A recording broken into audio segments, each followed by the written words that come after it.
With 22 million copies sold, her 1971 album Tapestry is the best-selling female vocal album of all time. A member of the Songwriters and the Rock and Roll Hall of Fame, Carole King wrote her first song, Will You Love Me Tomorrow, when she was only 18 years old.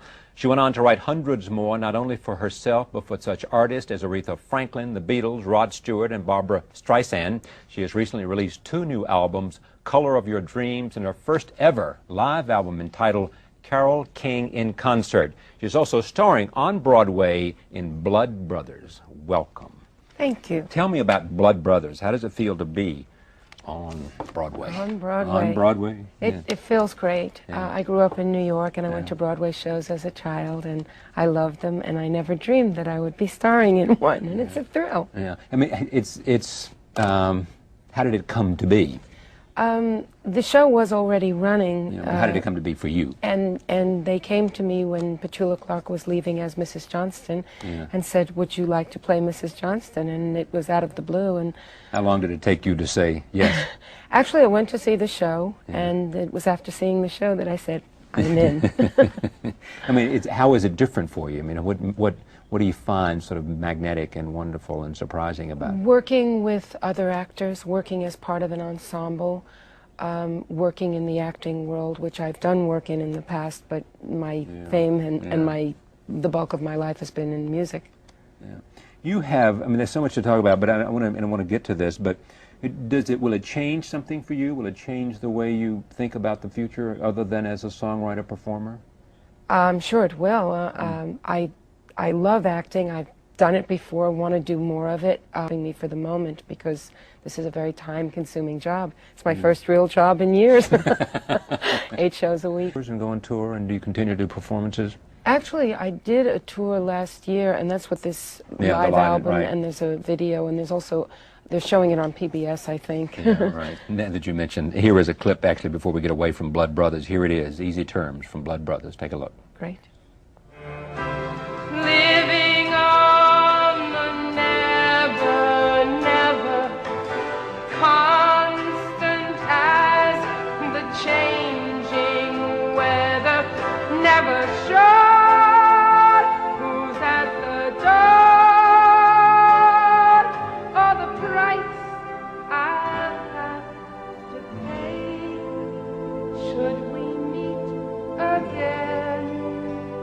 I will not recognize your name. You can be sure what's gone before will be concealed. Your friends will never learn that once we were on easy terms. Let me go back to the beginning. What made the Goffin and King collaboration so successful? I'm not sure I know. I think it was a good marriage, if you will, of music and lyrics. They went very well together. The music was simple. The lyrics were very straightforward. Jerry actually wrote very well for women. Most of his most famous songs were songs that he wrote from a women's perspective. Which is that hard? Was that hard for him? I mean, how do you... I don't know. I don't know, but I marveled at it because he spoke, you know, as a man, but he was able to get into the You understand the woman's voice and heart, you're saying. Very much so, It was didn't somebody say that John Lennon once said that they wanted the Beatles to be the Goffin and King of... Yeah, they did. That was such a great feeling when they said that. Because we were well known as writers in England. They paid more attention to writers than they did in America. And then the breakup. You Goffin and King. You know. I thought you meant the Beatles. No. Actually, you know, what's happened about that coming together? They made that album. There's some story that they're going to come back together. Have they sang together yet? I've heard that there were some cuts made. I don't know if it's finished or not. I haven't heard anything about it either, but there was a talk that they were going to do it at long last. And I mean, it's great. It's 3 very talented people coming together, and obviously missing the 4th, but they're talented. And if people don't make such a big deal about, oh, it's the Beatles reunion, it's just... Who have you most wanted to perform with, I mean, to sing with and to... Oh, gosh. There's so many, but I feel so lucky because in my life I've gotten to perform with so many great people. Eric Clapton, for example, on the album City Streets.